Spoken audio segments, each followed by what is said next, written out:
बिस्मिल्लाहिर्रहमानिर्रहीम। अस्सलाम वालेकुम। Welcome to superior group of colleges DG Khan campus.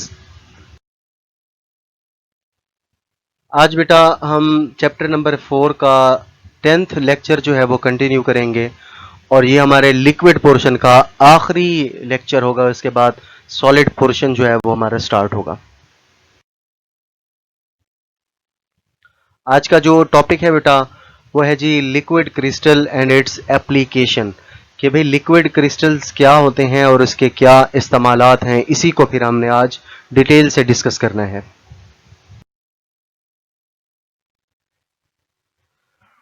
Liquid crystalline state exist between the two temperatures, के ऐसी liquid और क्रिस्टल्स पर मुश्तमिल हालत जो दो टेम्परेचर्स के दरमियान पाई जाती है, वो कौन से दो टेम्परेचर्स हैं? एक बेटा मेल्टिंग टेम्परेचर है और दूसरा क्लियरिंग टेम्परेचर है। मेल्टिंग टेम्परेचर ऐसा टेम्परेचर होता है जिस पर कोई सॉलिड जो है वो मेल्ट होता है, पिघलता है, और क्लियरिंग टेम्परेचर वो टेम्परेचर है जिस पर वो कोई क्लियर हो जाए, यानी वो ओपेक फॉर्म से यानी अनक्लियर फॉर्म से ट्रांसपेरेंट फॉर्म में या क्लियर फॉर्म में कन्वर्ट हो, तो वो टेम्परेचर क्लियरिंग टेम्परेचर कहलाएगा। तो इन दो टेम्परेचर्स के दरमियान जो लिक्विड और क्रिस्टल यानी सॉलिड वाली, लिक्विड और सॉलिड दोनों हालतों में पाए जाने वाली जो स्टेट होगी वो लिक्विड क्रिस्टल कहलाएगी। ये टर्बिड लिक्विड्स जो हैं, टर्बिड बेटा मिल्की की तरह के लिक्विड्स को कहा जाता है जो कि अनक्लियर हों, जो ट्रांसपेरेंट ना हों, जिनके आर पार आप ना देख सकें। तो इनकी जो प्रॉपर्टीज हैं बेटा बहुत ही अहम किस्म की प्रॉपर्टीज होती हैं, जिनमें से एक प्रॉपर्टी इनकी ऑप्टिकल है। बेटा आपने फिजिक्स में फिजिक्स की एक ब्रांच पढ़ी होगी जिसका नाम था ऑप्टिक्स।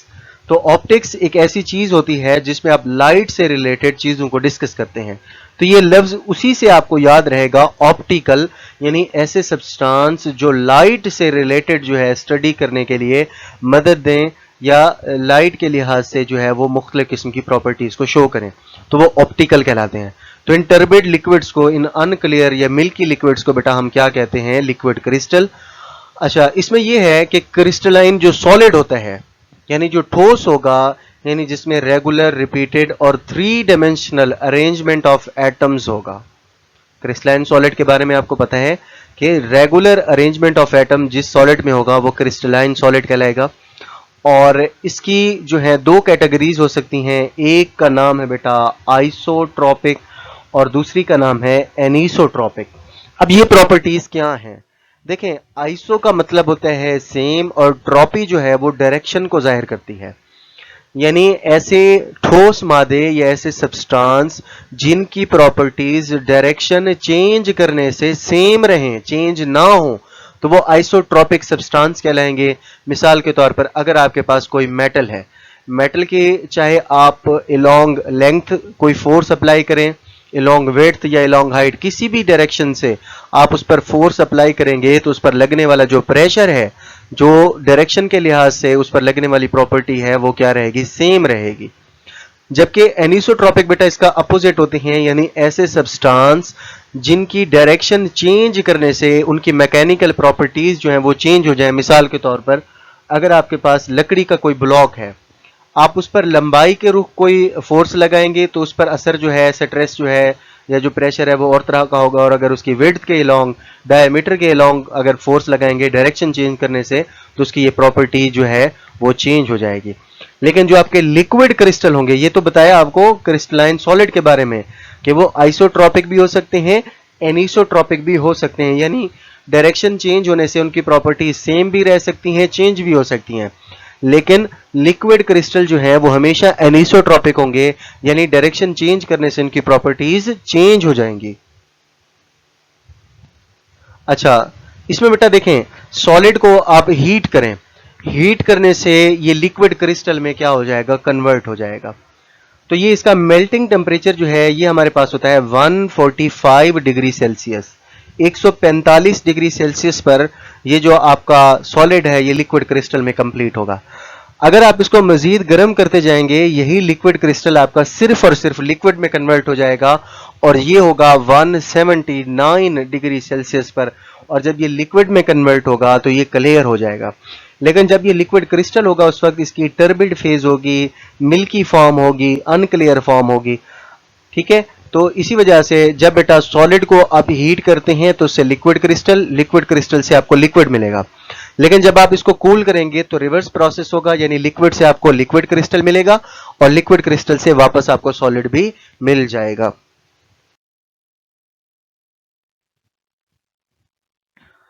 जो क्रिस्टलाइन सॉलिड्स होते हैं बेटा, और उनमें जो प्योर सॉलिड होंगे उनका जो मेल्टिंग पॉइंट होगा वो शार्प होगा, यानी मखसूस होगा। किसी भी फिक्स टेम्परेचर पर पहुंचते ही वो मेल्ट हो जाएंगे। हर सब्सटेंस का अपना मेल्टिंग टेम्परेचर होता है। इसमें टेम्परेचर जो है बेटा वो कांस्टेंट रहता है जब तक सारा का सारा सॉलिड मेल्ट नहीं हो जाता। अच्छा, लिक्विड क्रिस्टल की डिस्कवरी से रिलेटेड जो पहला यूनानिमस काम है वो 1888 के अंदर फ्रेडरिक रेनिट्जर, एक ऑस्ट्रियन बॉटनिस्ट है, यानी ऑस्ट्रिया का ये रहने वाला था और ये बॉटनी का माहिर था, साइंसदान था, बॉटनी का बॉटनिस्ट। इसने मुख्तलिफ सब्सटेंस की यूनिवर्सल प्रॉपर्टी को डिस्कवर किया। ये एक कंपाउंड जो कि ऑर्गेनिक था जिसका नाम है कोलेस्ट्राइल बेंजोएट, इस पर यह काम कर रहा था। और इसने ऑब्जर्व किया कि जब उसने इसको हीट किया तो 145 डिग्री सेल्सियस पर वो सब्सटेंस मिल्की बन गया, जबकि 179 पर जो अभी आपको बताया है इस पर जो है वो क्लियर लिक्विड के अंदर कन्वर्ट हो गया। और कूल करने से यही प्रोसेस फिर क्या हो जाता है, रिवर्स। तो इस तरह से जो टर्बिड फेज आपको 145 डिग्री सेल्सियस पर मिलती है उसे इसने नाम दिया लिक्विड क्रिस्टल का। देखें डायग्रामेटिकली भी आप देख सकते हैं कि भी कोई फर्ज करें आपको सोल्यूशन दिया गया है, ठीक है, आपने उसको हीट किया, हीट करने के बाद उसको सोल्यूशन में कन्वर्ट कर दिया। अब आप इसको कूल करेंगे तो कूल करने से ये सोल्यूशन से कन्वर्ट होगा लिक्विड क्रिस्टल के अंदर। फिर लिक्विड क्रिस्टल को मजीद जब आप कूल करेंगे तो ये क्रिस्टल्स में या सॉलिड में कन्वर्ट हो जाएगा। तो इस तरह से एक टर्बिड फेज या इंटरमीडिएट फेज जो है वो पाई जाती है जो आपके लिक्विड और सॉलिड के बिटवीन एग्जिस्ट करेगी, जिसे हम लिक्विड क्रिस्टल का नाम देते हैं।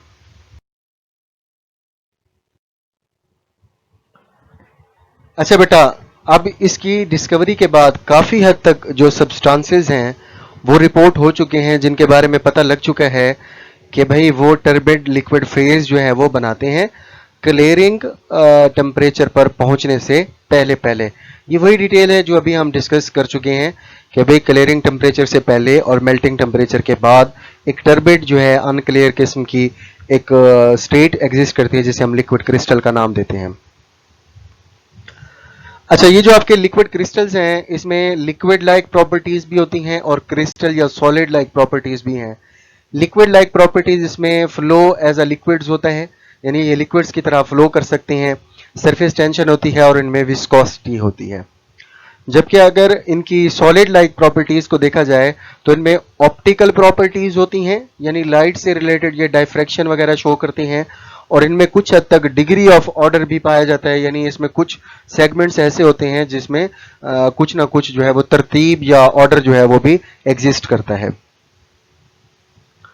अच्छा, 1888 से लेकर अब तक 30 साल पहले, इससे भी पहले इस पर लिक्विड क्रिस्टल पर जो है लेबोरेटरी के अंदर इन पर काम होता रहा, लेकिन आज जो है इस पर जो काम हो चुका है वो काफ़ी हद तक ज़्यादा है। और यही वजह है कि लिक्विड क्रिस्टल्स की एप्लीकेशन जो हैं, जो इनके इस्तेमालात हैं, वो भी बहुत ज़्यादा हैं।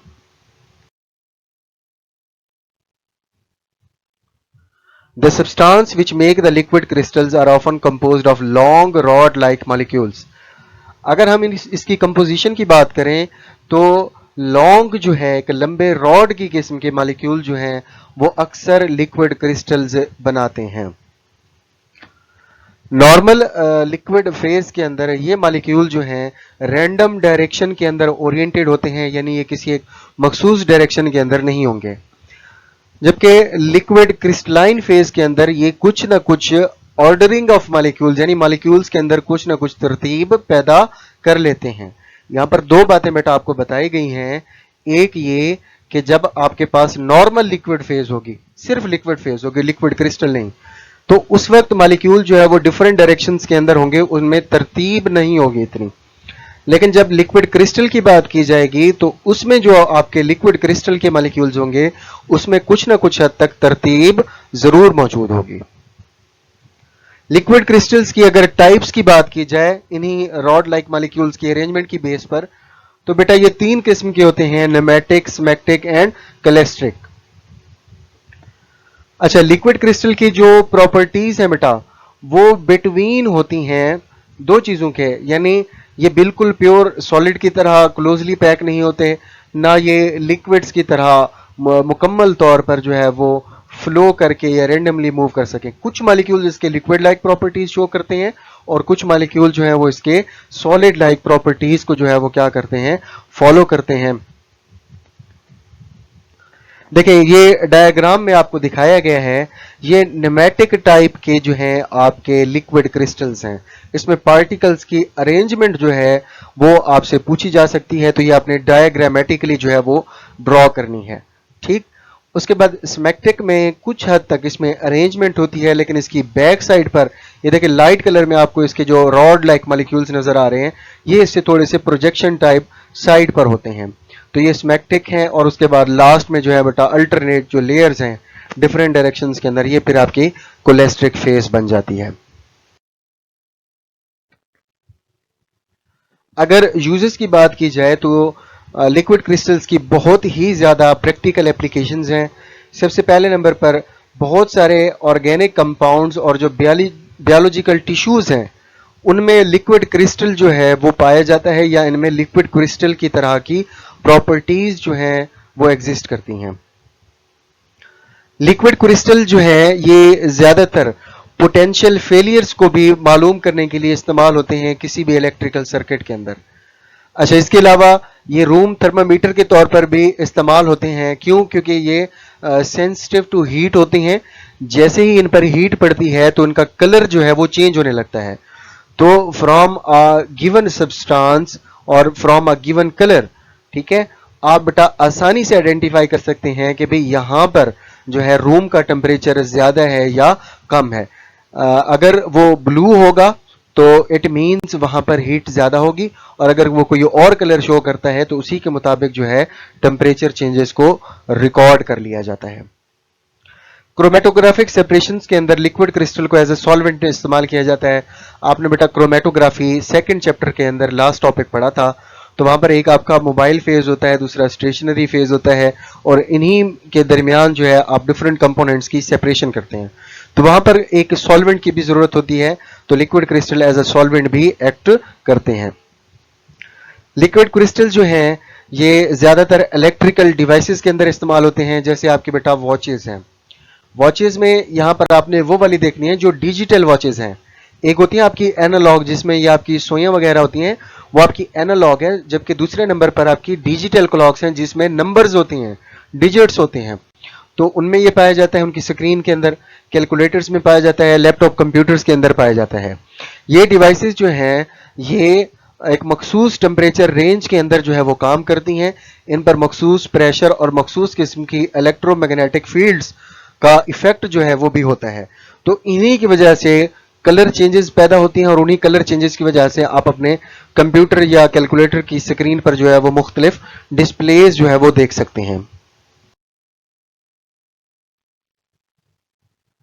लिक्विड क्रिस्टलाइन सब्सटेंस जो हैं ये आपकी आर्टरीज, वेन्स के अंदर इंफेक्शंस और ट्यूमर्स को लोकेट करने के लिए भी इस्तेमाल होते हैं, क्योंकि एक स्पेशलिस्ट जो है वो स्किन थर्मोग्राफी जो है वो आसानी से कर सकता है, और जो आपकी आर्टरीज या वेन्स जो ब्लड की वेसल्स होती हैं, जो खून की नालियां होती हैं, उनमें कोलेस्ट्रॉल की वजह से या किसी भी वजह से जो ब्लॉकेज पैदा हो जाती है उसको वो क्या करते हैं, डिटेक्ट करते हैं।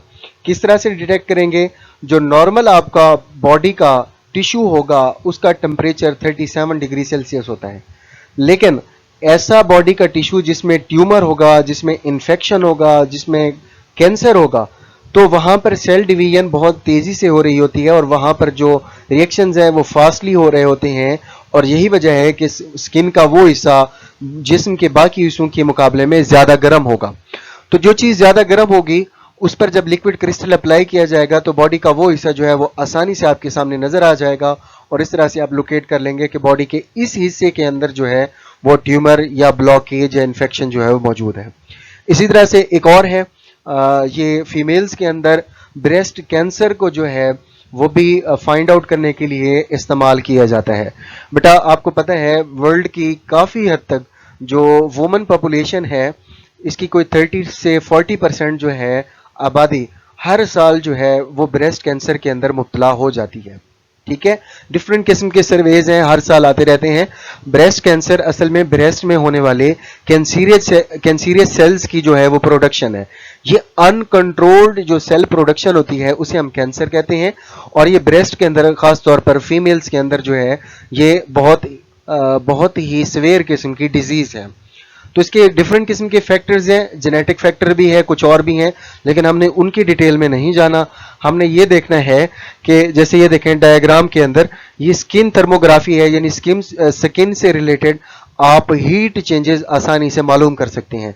यानी स्किन के स्पेसिफिक हिस्से के ऊपर आप लिक्विड क्रिस्टल अप्लाई करेंगे और जिस हिस्से में कोई ब्लॉकेज या इन्फेक्शन होगा वहां पर उस लिक्विड क्रिस्टल का जो कलर है वो चेंज हो जाएगा और इस तरह से आप वहां पर जो भी प्रॉब्लम होगी उसको आसानी से डिटेक्ट कर लेते हैं। और यही प्रोसीजर जो है वो ब्रेस्ट कैंसर की आइडेंटिफिकेशन के लिए और उसके एनालिसिस के लिए जो है वो किया जाता है।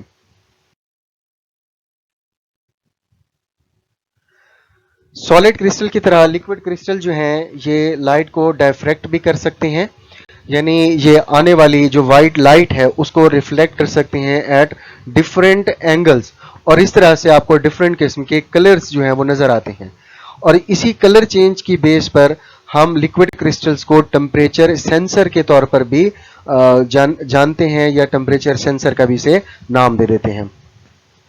देखिए ये मेडिकल थर्मोग्राफी है लिक्विड क्रिस्टल की, ये जिस्म के मुख्तलिफ हिस्सों में जहां पर टेम्परेचर ज्यादा है वहां पर कलर चेंज जो है वो आपको वाज़े तौर पर नजर आ रही है और इसी कलर चेंज की बेस पर आप बता देते हैं कि बॉडी के इस हिस्से के अंदर कोई इन्फेक्शन है या कोई इशू है और उसी के मुताबिक उसका ट्रीटमेंट जो है वो किया जाता है।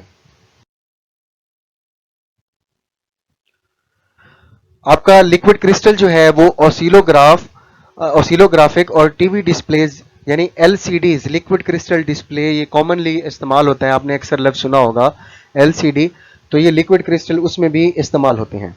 ऑसिलोग्राफिक एक आपकी इलेक्ट्रॉनिक डिवाइस है, ये डिफरेंट किस्म के इलेक्ट्रिकल सिग्नल्स को रिकॉर्ड करने के लिए और उनको कन्वर्ट करने के लिए इस्तेमाल होती है, उसमें भी ये आपका लिक्विड क्रिस्टल है। जबकि आपका जो LCD है इसमें भी लिक्विड क्रिस्टल जो है वो इस्तेमाल होता है। देखिए ये सेंटर के अंदर आपको नजर आ रहा है कि इसकी जो LCD की स्क्रीन है इसमें डिफरेंट किस्म की लेयर्स हैं, जिसमें आपका लाइट सोर्स है, पोलराइजिंग फिल्टर है जो लाइट को पोलराइज करेगा और इसी तरह से इलेक्ट्रोड्स हैं और बाकी चीजें हैं, तो इसमें ये लिक्विड क्रिस्टल जो है वो भी मौजूद होता है। आखिर में इसी टॉपिक से रिलेटेड कुछ MCQs हैं कि लिक्विड क्रिस्टल जो है इसको इस्तेमाल किया जाता है, ये बेटा डिटेल से हमने इसके इस्तेमालात पढ़े हैं, ये आपने खुद देखना है। उसके बाद लिक्विड क्रिस्टल को सबसे पहले एफ रेंडसर ने कब तैयार किया था ये भी आपने पढ़ लिया है और लिक्विड क्रिस्टल की कितनी टाइप्स होती हैं, जितनी टाइप्स हैं वो भी हमने डिस्कस कर ली हैं, तो ये भी आपको समझ आ जाएगा। अच्छा, इसी टॉपिक से रिलेटेड शॉर्ट क्वेश्चंस हैं। पहला शॉर्ट क्वेश्चन है कि जी लिक्विड क्रिस्टल की कोई सी 4 एप्लीकेशन लिखें, कोई सी 4 आप लिख सकते हैं, हमने काफ़ी सारी एप्लीकेशंस पढ़ी हैं। लिक्विड क्रिस्टल को डिफाइन करें और एग्जाम्पल दें। और आखिरी शॉर्ट क्वेश्चन है कि मेडिकल फील्ड के अंदर लिक्विड क्रिस्टल की क्या अहमियत है।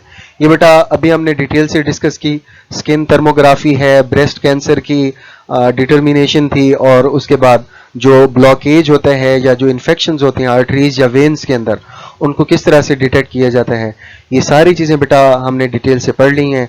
उम्मीद काफ़ी है कि आपको ये लेक्चर समझ आ गया होगा। फिर भी अगर आपका कोई क्वेश्चन हो तो कमेंट सेक्शन में अपना क्वेश्चन ड्रॉप कर दें, आपको उसका जवाब जो है वो दे दिया जाएगा। अपना बहुत सारा ख्याल रखिएगा। अल्लाह हाफिज़।